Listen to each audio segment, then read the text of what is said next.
know Monk well enough to play exactly what he plays, but like he would do that line, like a straight up bebop line, but then end on a chord that you wouldn't expect. Like,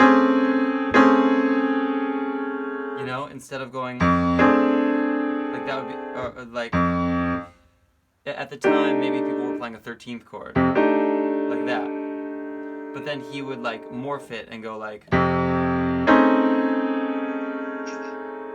So it sounds like a lot of his playing, and I hear it once I listen to Monk more. I really heard it in Meldau. Is there's these really, and it's funny because I compare it to the stuff that you've done, especially in your other videos where you talk about Herbie Hancock and Keith Jarrett.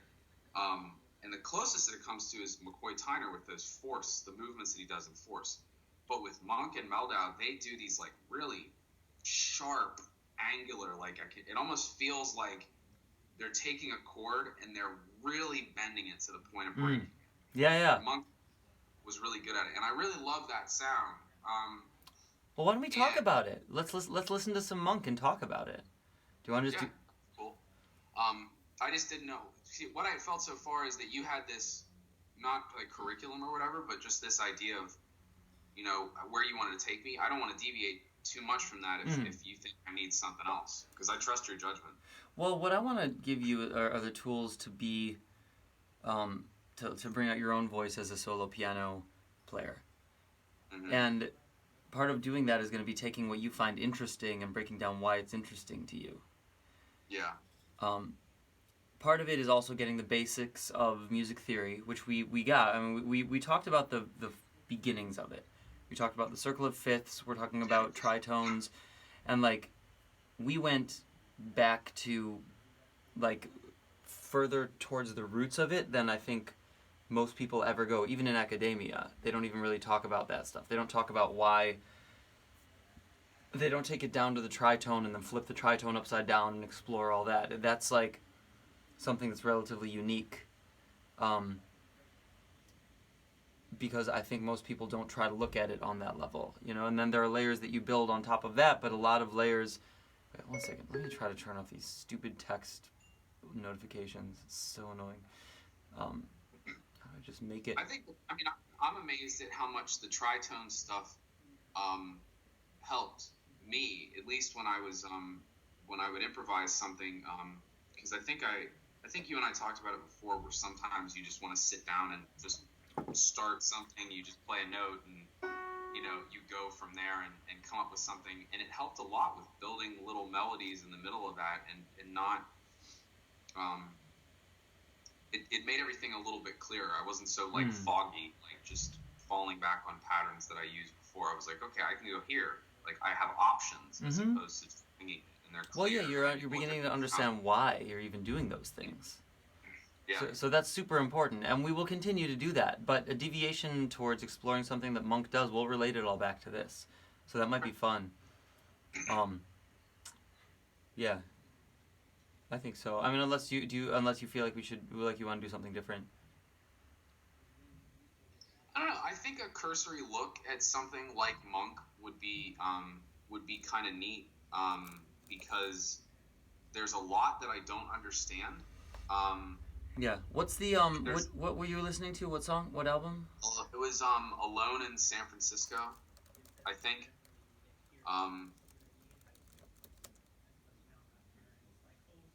Yeah. All right. So like. Yeah, that.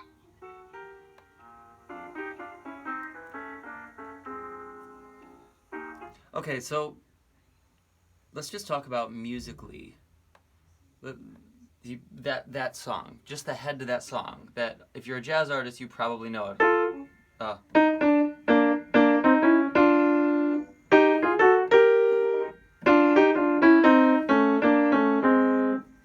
Right? Yeah. Can you play that? Let me see. Mm-hmm.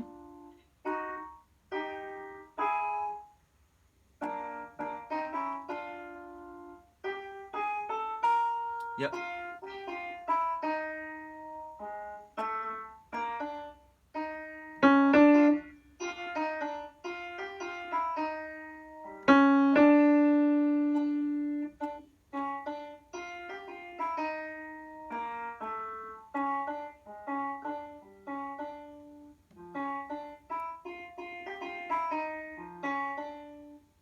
So Yep. that's okay.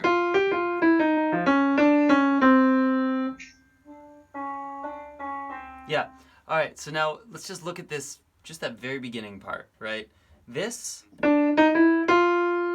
that's a very, very simple bebop lick. Bud Powell uses it. Everybody at the time used it who was playing bebop. And then all he did at the beginning was put it in thirds. Can you bring up your screen? You got the. Sorry. I don't know if it's iTunes or whatever it is. Yeah, there you go. All right. So that's the beginning of the composition, right? Standard bebop lick, whatever. Anybody could have done it. Mm-hmm. The next lick that he does, so do you know the blues progression? Have we talked about that at all? No. All right, blues progression is something that goes back to the history of jazz. It was one of the first standard progressions that was ever used. It's 12 bars long, and it comes from the old school blues artists like Robert Johnson and people who just had a guitar and were singing, and it was like call, response, 4 bars each. Mm-hmm. Actually, it was more like call and then some sort of like morph on that call a tiny bit, and then a response, like a conclusion to it.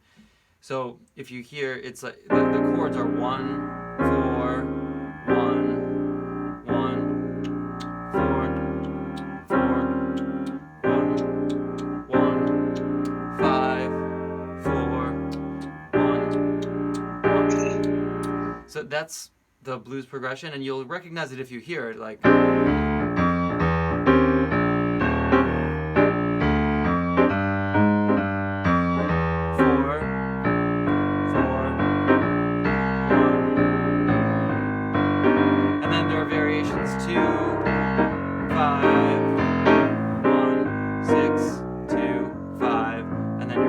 Back to 1. You don't have to remember that progression right now, but Monk is following that progression, and it's a standard progression of the time. So you start on the 1, and then you go up to the 4, and do the same exact riff.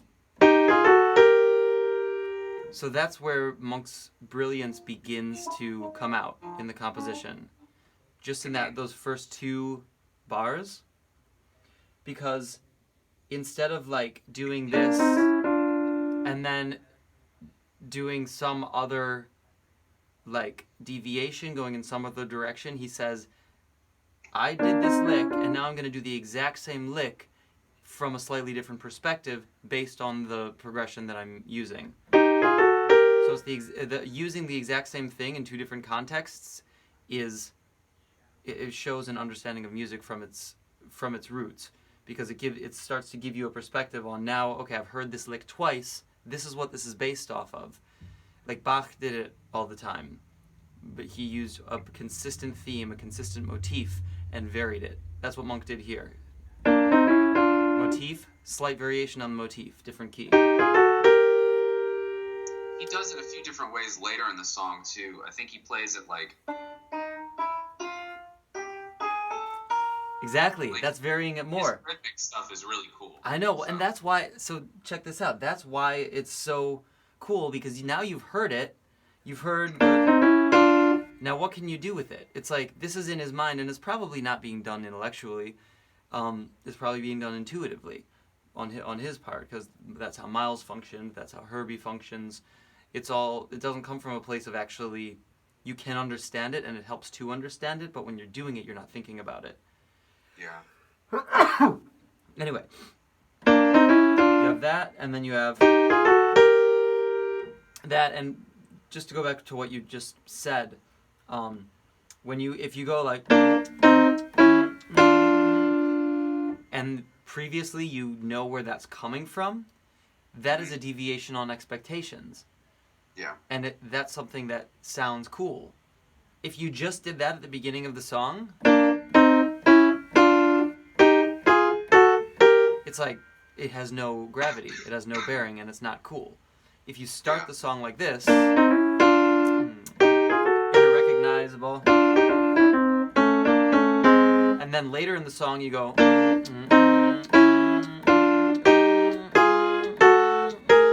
whatever, then your brain is like, oh wow, I remember it like this, but it's pulling me in this direction and it's really cool. That's how composition works. That's why Monk was so brilliant. He brought that into his aesthetic, which was bebop at the time. So then after that,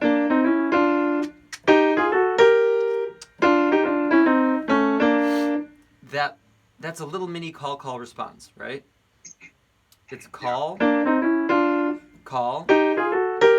response. And it's pretty basic, right? If I just played the whole song like that,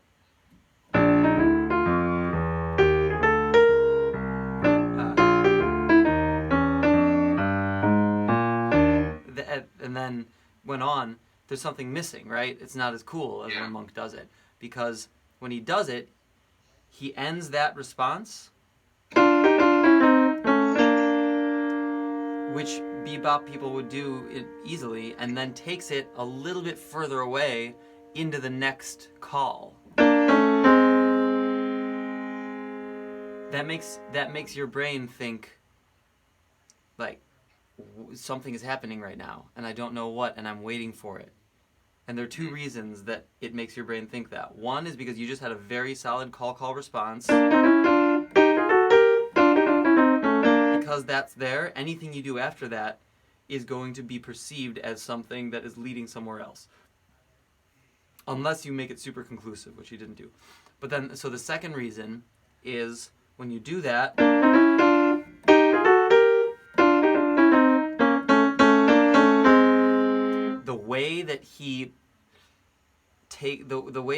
the direction in which he moves it is to the dominant 7 with the 9 of the 1 chord, saying we are going to the 4 chord, which your ear already expects because you intuitively know the blues progression. So there are like pieces that line up in your brain when you hit that, when you go to that note, that 7 and that 9, that make you think, okay, this 7 is now based on the tritone that is created inherently on the 1. When you have the dominant 7, your ear hears the 3 because you know you've been using the 3, and then you want to resolve that tritone to the 4, which is the E flat. Do you get it? Does that make any sense? Yeah, I think so. Okay, so this has this note. This is the 7 and the 9 with the 3 implied, and the 3 then moves up to the 1 of the 4 chord, and the dominant 7 moves down to the 3 of the 4 chord, and then this 9 is just a leading tone to the 1, really, if you want it to be, which you hear that in Bach also. Very familiar sound. All music has that. It's just simple voice leading. So he's done that in his composition, playing on the bebop vocabulary and taking it and using it as this like grounds to, as these building blocks to build expectations and deviate from them, but in a direction that you know is like happening. You know it's going in some direction, and your brain is trying to like follow it like on this moving. It's like you're like surfing, or you're on a one of those rail cars, like trying to stand up as it's going down the railway, but it's bumpy and you don't know exactly where it's going, and you don't know exactly that it's stable, but you're going in the same direction. Well, it's interesting you mentioned that that implied, because like if and this is something I noticed when I was trying to like transcribe stuff, right? Because you'll go, okay, I just want to learn what this chord is, but when you pull it up in transcribe and you isolate that one chord, have you ever found that when you hear it over and over again, it doesn't sound right? Exactly. And is it because of that implied tone where you're expecting something like this, but it's actually this? Because like I swear to God, there's a number of times I've pulled up a chord or something that I want to learn that's really interesting, and I'm like, there are no other notes here. Why does it sound so like there's nothing else? I know. There's one reason for that. It's memory. Your brain remembers all the other notes that are played in a composition. Every single one your brain remembers, even the tiniest little passing chords, or the tiniest little passing notes, they stick there. So that's why when we talk about melody, and we talk about, I don't know if we've talked about phrasing yet, but that's why you can play like in the blues progression. I could start on the 3 as my note and play like that. Let me do it again.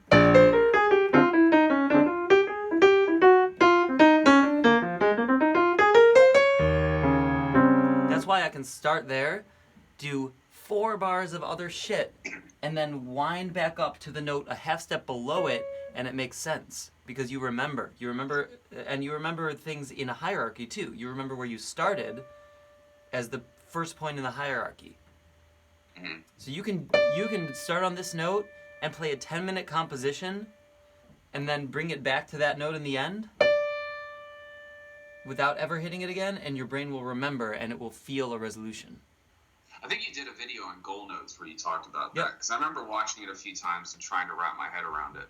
Yeah, that's what goal notes are. It's weird where you were talking about Monk and how it's and other people how it's intuition, is that I found if I am doing something and I do have that goal note, and then I'm like, okay, I'm going to try to get far away from it and I'm going to do something. But it's like, you get, at least to me, I'll get like self-conscious about it and I'll start going and I'm like, this is shit.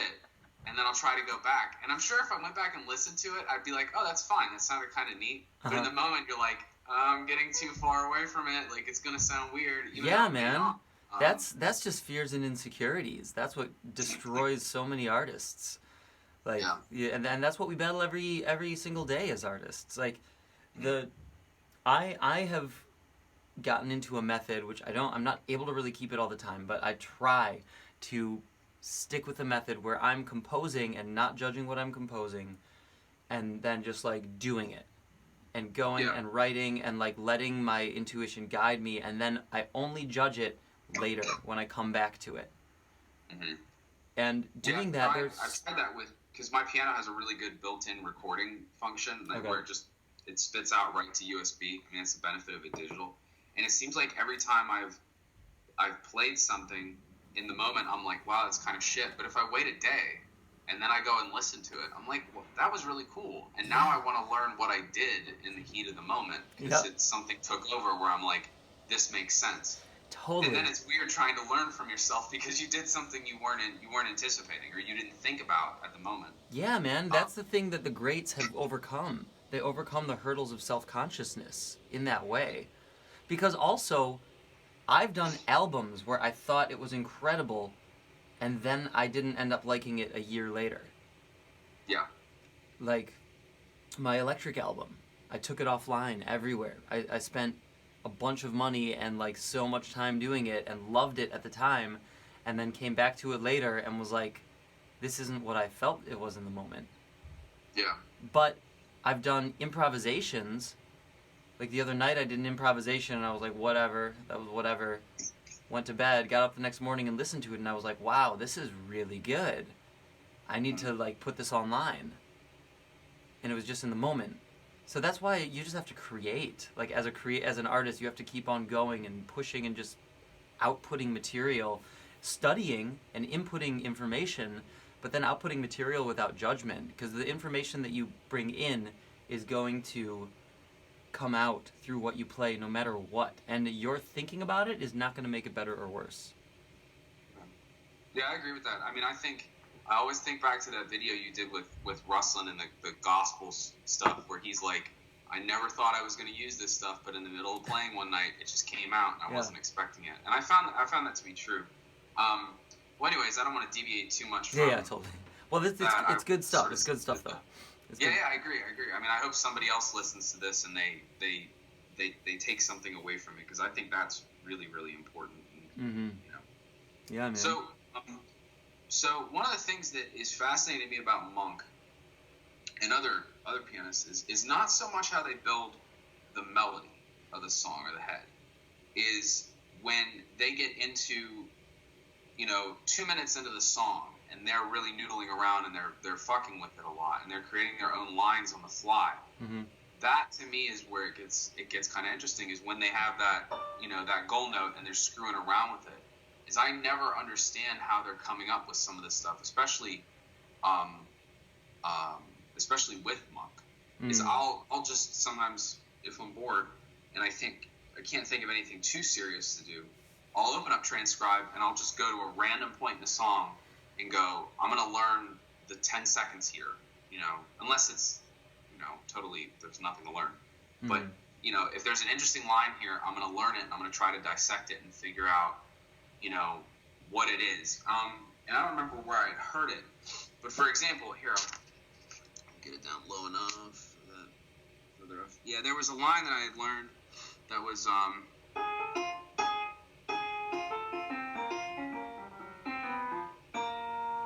and I know all that is just pretty much. Well, but it's like, explain that. Explain how you analyze that. That.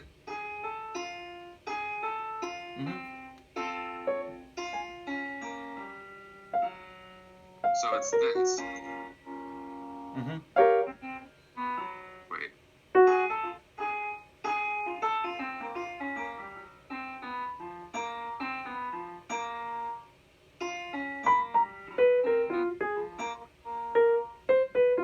Okay.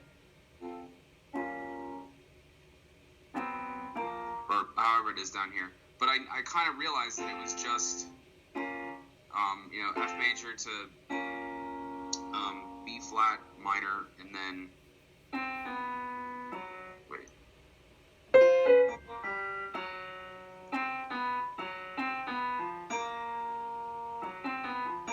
This seems like here. That reminds me of a lot of the, like the enclosures that you talk about, but it's really spread out. Yeah, well, you have two lines there, right? You're also, so there are two layers to that. There are the lines going, there's the line going from the flat 2 to the 1, right? Which that's a tritone substitution. Have we talked about tritone substitutions before? Yeah. Okay, so yeah, you could have, this is the 5, right? This is the tritone of the 5, which is the G flat, which leads to the 1. You could be playing like, instead of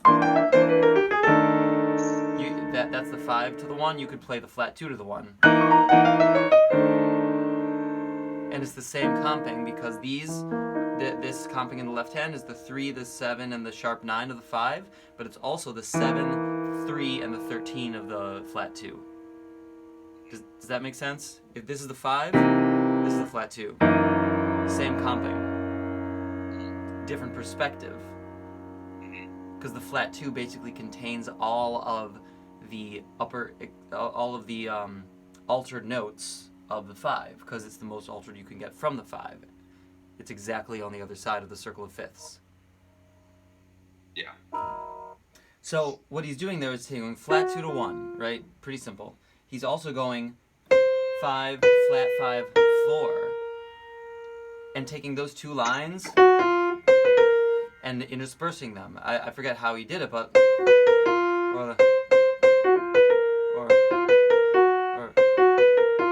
or whatever. You can do that in different. They're interchangeable. Yeah, well, it's all. That's a point of interest to the mind, is when you have two different lines going simultaneously, but linearly chopped in between each other. Like if I play it with separate hands, you can see it more. Like if I'm going like.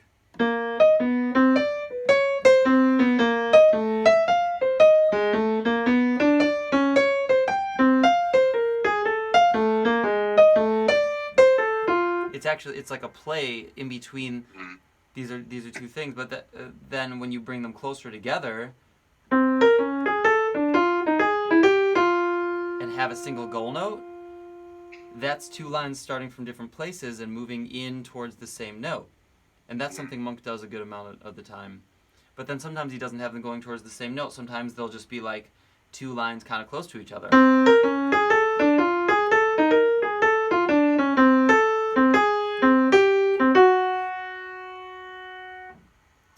And then it's much more interesting than just going like.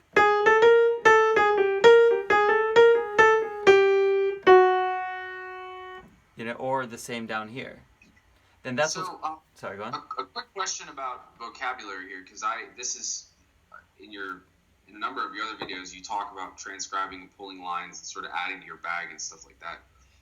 Is all of your vocabulary, and I'm maybe not all, but a lot of it, is it based on what other people have done, or have you spent time just screwing around and going, here's a pattern that works really, really well, and it's versatile, and I can change the rhythm of it a little bit, and it'll work here or it'll work there.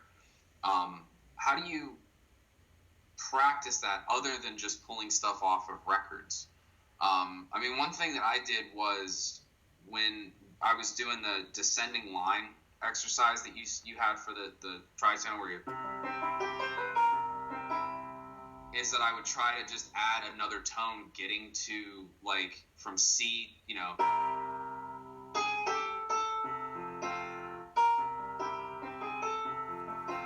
like, okay, well maybe that, getting used to hearing that sound, I'll be able to use it later. I don't know. It just I figured it might help.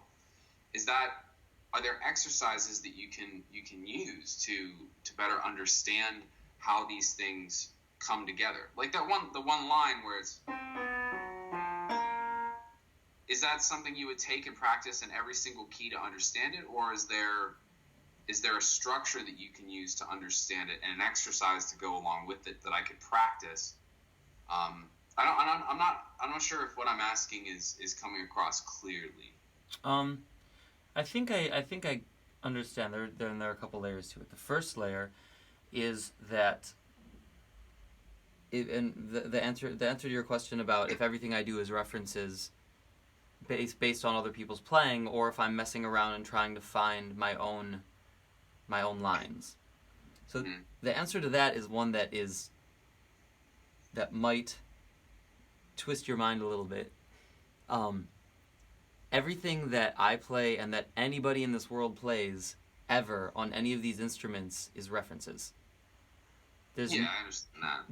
But to the point of, like, even if I were to, the exercises that I gave you before are just to understand the references that have been created throughout history, and the references that are built over periods of time of periods of composers, and in combination with the physical nature of the human ear and the accidents of history that have built this instrument in the way that it is, because it could be built in a lot of different ways.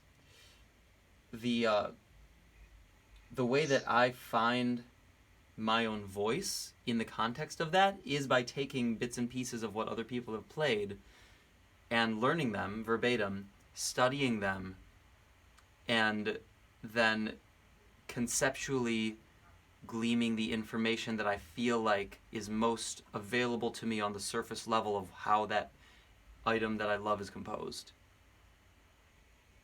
And that comes down to, like, sometimes I'll mess around. Like, I was writing a composition last night for an album that my label's having me do, and I have to take a pop song up from a Chicago rapper and build it into my own thing. So I picked Chanel by what's his name? The dude. I wish I could remember his name. It's like in my Spotify. Wait a minute, let me see what it is. It's da da da like Chanel. Ba da da da ba ba ba. Why isn't it in here? Whatever. He's a Chicago rapper. And I do, like, so the melody was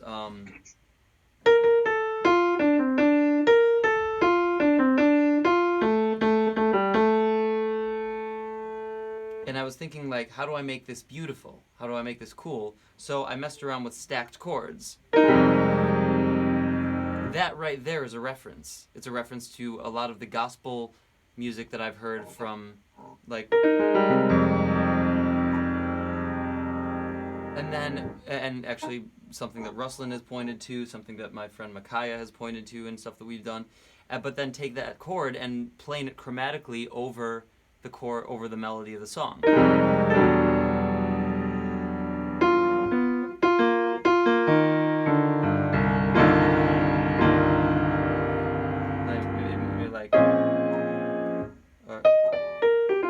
I think it was actually an E flat. That's. And so I created that from that, using the reference in combination with the melody into something that nobody's done before. So now it's new thing. Now it's my thing. But it's two things that other people have done. The melody from What's His Face and the chords from a bunch of gospel artists in history. And then I progressed it compositionally, thinking now I want something in the other direction.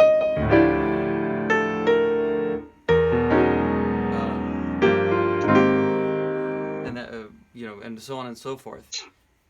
But it's all combinations of references into something new. That's how I learn anything and create anything. So basically, it's just a shitload of time sitting down, pulling out lines from records, and then just twisting them around until they're closer to something that's a little bit more you. Well, it's not even twisting them around. Using them verbatim in different contexts. Well, yeah, using them verbatim in different contexts, expanding upon them. Like, if you learn, like, the concept of goal notes is something that you'll see in everybody's playing. So then you use that concept in your own thing, but even when you use it, anything you play is going to be a reference, whether it's to Brad Meldau or Herbie Hancock or Mozart or Bach, or like a Gregorian chant that you heard when you were like 7 years old for some weird reason. Like it all exists in history. That's the reason you would ever play it. Otherwise, it makes no sense to the human brain. So like. And that makes sense. That I don't need to go more into that. I understand. It's like that's the long cosmic answer. It's hard to go. Mm-hmm. I mean, it's hard to, and I completely understand what you're saying, where you're coming from. I totally wrap my mind around it. But it's hard to execute it in a tangible way in the short term. Yeah, because I mean, what's tricky about it is when you're and I think you've done videos on it where I think it was a video maybe a year or two ago where you were like, I don't know why you guys want me to film my practice sessions, but here we go. I'm gonna work on drop voices for an hour. I mean, is that something that you use to really internalize what you're doing so that you can use it later? Is that something that you would suggest doing, like taking a concept and then, drilling it for an hour like you did there? It's literally the only way you will ever learn anything.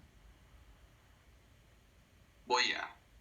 For real, if you don't know something, it like I think what was that video? I think the video was on passing chords on a diatonic on a pentatonic scale using diminished passing chords, like this one. Was it that one maybe? I think so. And then as the video went on, you started messing with it a little bit, or trying to put that in a melody somehow. Yeah, take it in different directions.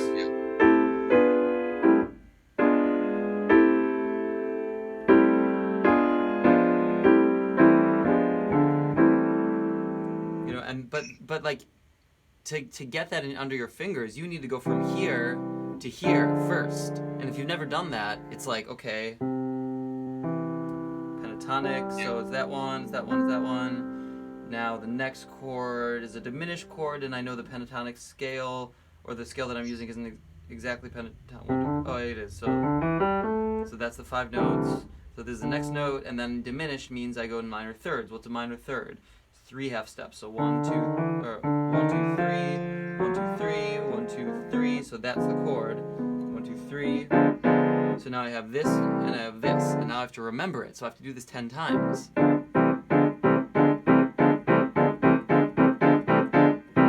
And then maybe if that sticks, you can go to the next one, and then you have to figure out the next one, and then go back and remember the previous ones. It's like that's how you learn stuff. Yeah. No, I understand that.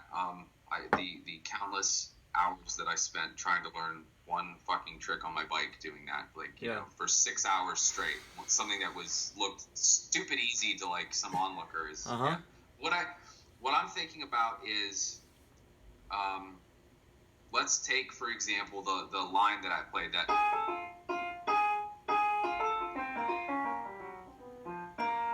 Let's say I kind of understand that, right? let's just assume for a second that I kind of understand. Okay, and I'll tell you how to do that, but let's move on. Yeah. So taking that and then expanding on it and going, okay, how do I take what's going on there and make it longer? How do I go, because it's descending and you can only go so far before it starts getting muddled. How do I take that up? How do you suggest I build not a practice schedule, but a practice session around trying to understand how that works? I know that you've recommended learning it in all keys, but I felt like when I've done that with other things, it really, like, there's times where I've spent an hour or two taking a line and learning it in every single key, and I find it really hard to remember it, which is really, really weird, because it's usually not difficult for me to remember music, but it's like you end up taking this snapshot, and even if you use it in different keys, it ends up becoming this thing. It's almost like an outline on an overhead projector that you're trying to, like, fit over things, but you don't really understand how to twist it and move it around. And I want to understand how to take something like that, twist it, move it around, and really feel it, and not just have the muscle memory of playing it in every key. Totally. And it's kind of a weird thing to ask. No, it's not. You're asking how to actually learn it and use it, which a lot of people don't understand how to do that. And there is a process. So let's break down the process, and I'll write it down as I'm telling it to you. Yeah. Do you know how to write? So, like, process for learning for genuine internalization of concepts based on existing material. All right. And if you could, when the lesson is over, can you send me the notes? Yeah, for sure. I didn't do them last time, and I was like, wait, was there anything Oh, else? did I not send them to you? Yeah, sorry. All right, yeah, I'll send them next time.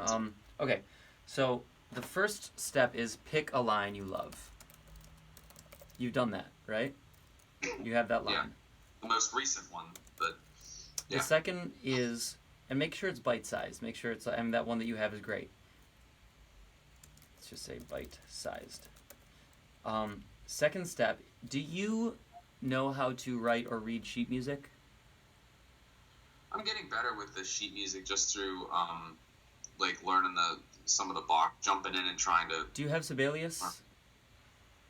What? Do you have Sibelius, the music notation software? Is that a Mac thing or a PC? I think it's both. I can find it. Yeah, find it. Find Sibelius or any music notation software. I use Sibelius. You can get like a monthly subscription. Just make sure you don't sign up for the yearly subscription, because I did that once and then they like wouldn't stop charging me every month until I canceled my credit card.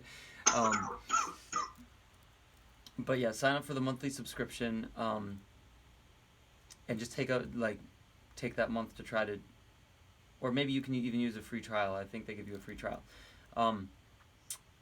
So pick a line that you love, transcribe it verbatim in notation, so you have it written in front of you as a chunk, as a piece, okay? Print it out,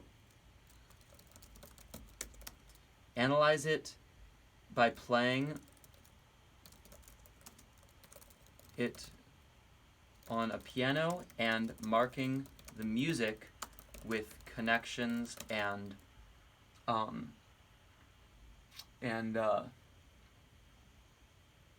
chords. Marking the music. Actually, here, I'll make this a new thing. Mark the music with connections between notes is one of the things. Between notes.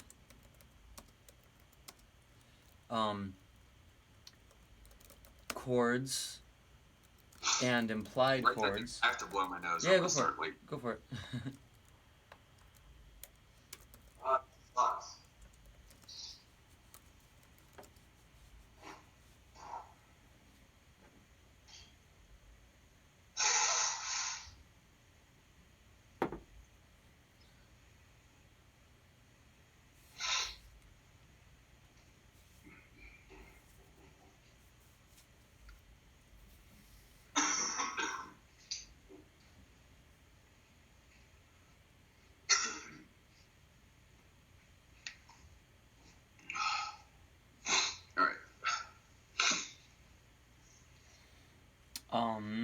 let's see here.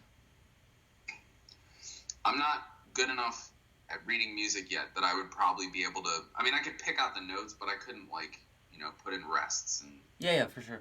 We can also do this together. Maybe we should I have to stop hard at 1 o'clock today because I have an appointment. But for the next one, which we can do sooner rather than later, let's do this because this would be a lot of fun. Even with that specific line, I can do it with you and show you exactly the process for doing it. That would be great. Because there's a lot of content in that one line that you just showed me. And make sure that that's your favorite line. If there's a different one that you like better, then bring that to the table for next time, you know? Because we're going to spend a lot of time on the one line.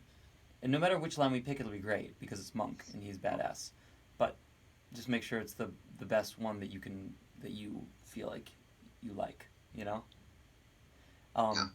So we're going to analyze, we're going to mark the music with connections between the notes, which involves, like, notes that are right next to each other and all the notes of the whole thing, like how this one the one at the beginning relates to the one at the end, and then everything in between. Then chords and implied chords, so like we're going to mark down the chords that are in the progression, but then we're also going to mark down all of the chords that are like not in the progression but are hinted at by the notes that he's playing, and maybe we can find some with the left hand comping too. Then we're going to do implied notes. So notes that are in the scale but not necessarily played, and how that relates to the ones that are played, like how the dark matter relates to the real existence. Still has gravity. Yeah.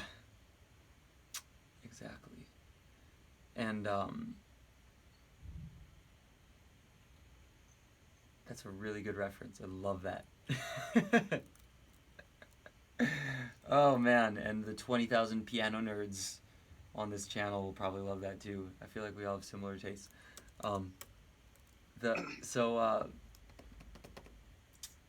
That's it. That's all I can think of for now. But that's what we will do, and I want you to start it. So before our next lesson, just get Sibelius, start the transcription process, and try and do these things to the best of your ability, and then I'll come in and like we'll really take it apart. So after that.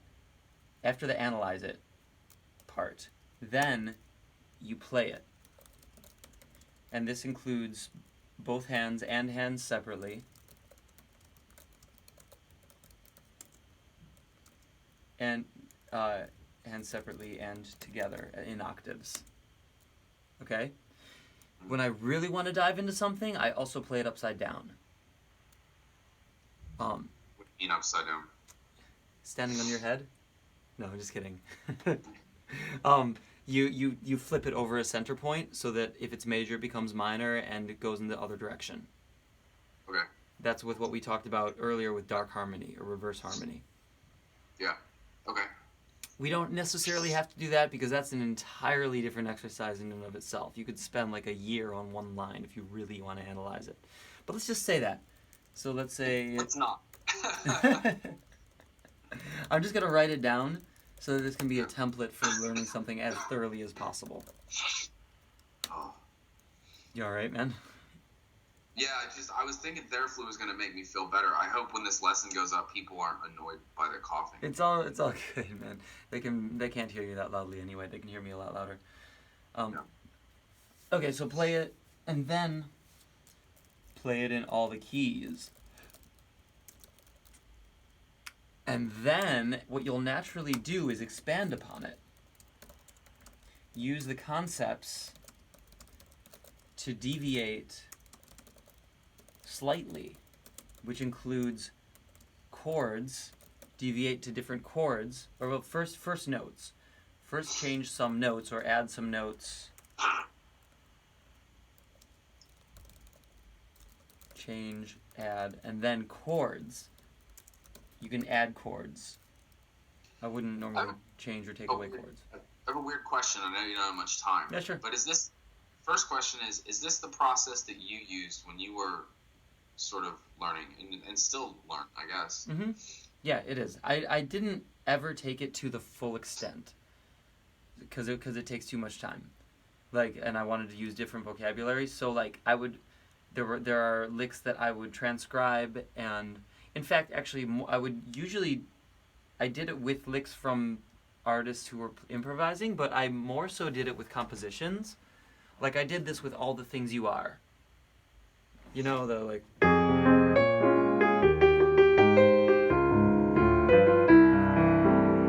And then so on and so forth. You've heard that song? Mm-hmm. Yeah. I did it with that, and went through all of these steps, including the dark harmony one, but I didn't learn it in all the keys with dark harmony. But I went through all those steps with the melody to All the Things You Are. I have like pieces of paper that are marked up like crazy about all the interwoven connections between all the notes, because it's a composition, and it's actually even deeper than a lot of the lines that you hear from artists. And a lot of those old songs are like, they were composers. It's not like it is today in music. Like, these are very, very thought out melodies that are so deep and have all these intricate, interwoven, thoughtful connections. And in the context of the melody themselves, and in the context of the chords that they're over. So I did that with All the Things You Are. I did it with Stella by Starlight. And I did it with little bits and pieces of pianists' improvisational vocabulary, but usually very simple pieces, because it takes so long to do. When it's like, the more complex it is, it's like exponentially more time that it takes to do all these things. Yeah.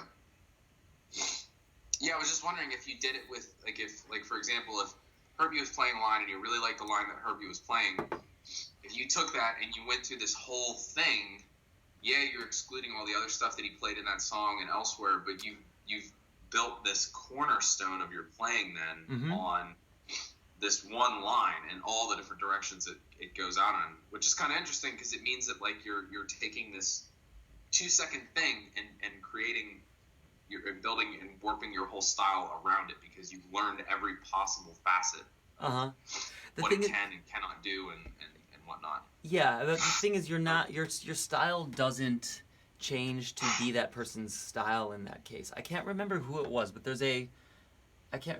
was a great pianist who said he got his entire style was based on one line from Mulgrew Miller. A line that Mulgrew Miller played is like everything that he's based on. And he said, I can't remember who it was. I wish I could, maybe if I looked it up I could find it.